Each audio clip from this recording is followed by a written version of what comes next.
Well, in the years before the COVID pandemic, Peter Black, Jeff Spangler, and I were doing Sunday afternoon worship services for the residents of Grace of Douglas Nursing Home here in Douglas. We were doing that on a semi-regular rotating basis with other local churches. And I remember back then Reverend Sarah Turlow, who's the pastor of the First Congregational Church in Saugatuck. She told us when it was her first Sunday doing services there she was standing in her robe and in her stole, and one of the nursing home residents came up to her and said, "When is the pastor getting here?"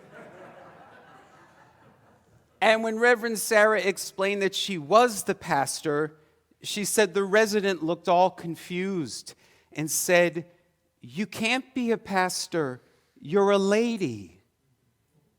I'm sure it was the very first time in this elderly man's life that he ever saw a woman pastor or even knew that they existed. Now, although women make up 50% of doctors in our country and almost 50% of lawyers, they only make up 9% of Christian pastors in the United States. Now, if you took our new members class here at Douglas UCC, you learned about the history of our denomination, the United Church of Christ. And among our rich history of many firsts, we were the first to ordain a woman minister, something we're very proud of. But yet here we are in 2023, and most Christian churches do not ordain women as pastors. And many of those don't even have women as deacons or leaders or elders in their churches. And when you ask them why, their reasoning is, well, it's in the Bible. It's the law of the Bible. And they point to 1 Timothy chapter 2, which says, "Women are not permitted to teach or exercise authority over a man."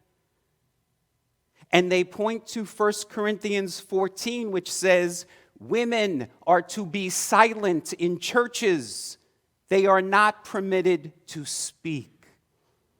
It's in the Bible. It's the law of the Bible. Now, we, of course, know that the Bible was written by men of the ancient world. At that time, they considered women to be inferior to men. In fact, they believed women were the property of men. And that is part of what Jesus is getting at in this very difficult reading from today's gospel. He's actually getting to talk about their views on women and adultery and divorce, about how women are viewed as objects and property. Now, this passage comes from Jesus' famous sermon, the Sermon on the Mount, which we've been reading for the past several Sundays.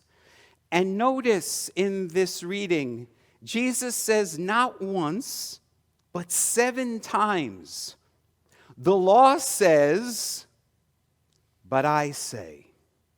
The law says this, but I say this. Do you understand what Jesus was doing? He was taking Scripture, what we now call the Old Testament. He was taking Scripture and he was reinterpreting it for the people of his time and place. I know sometimes we get accused of picking and choosing passages from the Bible, but that's what Jesus did. And that's what Father Richard Rohr, our New Mexico friend, reminded us of in today's Words of Integration and Guidance. That Jesus ignored passages from the Bible, dismissed some, and that he interpreted the Scripture based on his time and place, based on his life experience, and that he did not read the Scripture literally. In fact, what Father Rohr reminds us is that reading the Bible solely from a literal level is the lowest level of meaning. He says it's immature to read the Bible that way, And that immaturity, he says, is obvious when the Bible is used to justify misogyny and homophobia and nationalism.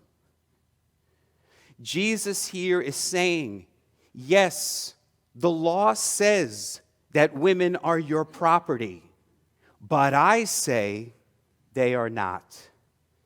And Jesus, in fact, had women as leaders in his movement, in his ministry.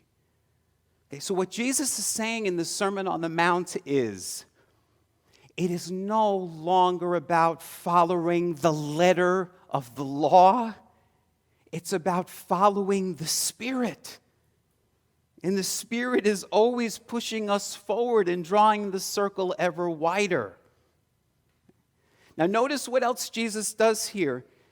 He says, yes, it says in the law, in the 10 Commandments, that you shall not commit adultery. But I say, if you look at a woman with lust in your mind, you already committed adultery.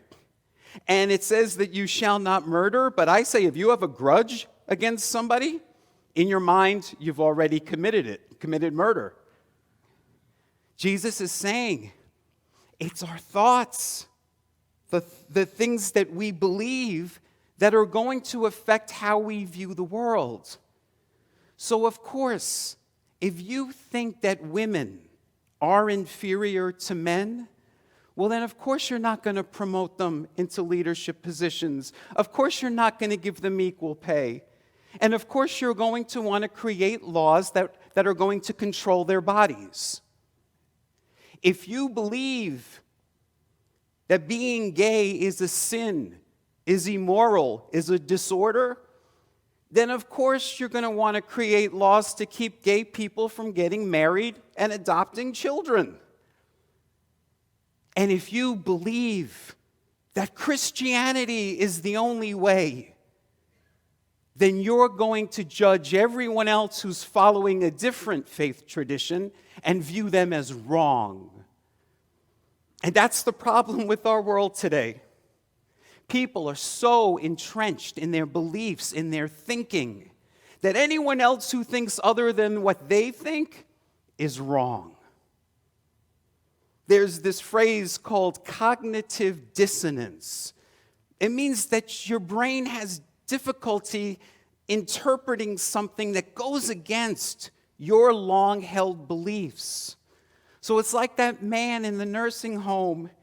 His brain literally could not compute a woman pastor because it went against everything he was told, everything he believed. I see that today with some of you with the gender issue. I hear some of you say, I don't get it, this non-binary, they, them pronouns, I just don't get it. This is wrong. Your mind just shuts it down instead of wanting to understand, instead of expanding your thinking, talking to people, trying to understand other viewpoints. Now, the good news is that we have seen so many attitudes and beliefs change just in our lifetime alone. In the long-standing history of human beings on this planet, in the short little blip in which we're living, we've seen civil rights and women's rights and gay rights. Things are expanding. People's thinking and beliefs are changing. It's such a wonderful thing. You know, just a little over 100 years ago, women in this country couldn't vote. And a little over 50 years ago, women in this country couldn't even open a credit card in their own name without their husband's permission. And now we have a woman as the vice president of the United States. Okay? So much change. This is wonderful. But while we might get excited about drawing the circle ever wider and including more and more people, whenever that happens, there are people who are in fear. They don't like change. And so what they want to do is shut it down. And that is why we see people wanting to ban books and not teach certain subjects in school anymore. It's fear. But the good news is that we get to choose. We get to choose the world we want to live in. And that's what that first reading from Deuteronomy is about. God says, I've given you prosperity and adversity. I've given you life and death. Choose life. You understand? God's saying, you get to choose. You can choose the world you want to live in. You can choose unity over division. You can choose understanding over judgment. And you can choose love over fear. It's your choice, so choose wisely. Mahatma Gandhi said, our thoughts become our beliefs, and our beliefs become our actions, and our actions become our destiny. So let's choose wisely so that we can continue our Christian calling of building the beloved community, a just world that works for all people. May we, the people of Douglas UCC, we, the people of salt and light in this season of Epiphany, go forth and continue to build the kingdom of heaven. Let us make it so right here on earth. Namaste. Hello, everybody. This is Sal Sapienza, and I'm so excited to share with all of you that I've written a brand new book. The book is called Childish Thinking: How the Church Keeps Us Stuck in Sunday School. Now, the title Childish Thinking comes from Christian scripture, where we hear that if we wish to grow in spiritual understanding, then we must let go of childish ways of thinking. And yet so many Christians today, even after years of Bible study and Sunday services, still have a very elementary understanding of their faith. They still understand God as some old man with a long gray beard. They think heaven is a place up in the clouds with pearly gates, that the devil is some red guy with horns and a pitchfork, and that hell is a fiery place below the earth. Those are things that we tell children. None of those descriptions appear anywhere in the Bible. And so in Childish Thinking, I try to dispel many of those misnomers, and I explore topics such as God, Jesus, heaven, hell, sin, prayer, and resurrection from the higher perspectives of ancient Christian mystics and contemporary progressive theologians. After each chapter, there are prayers for quiet contemplation and questions for personal reflection and journal writing.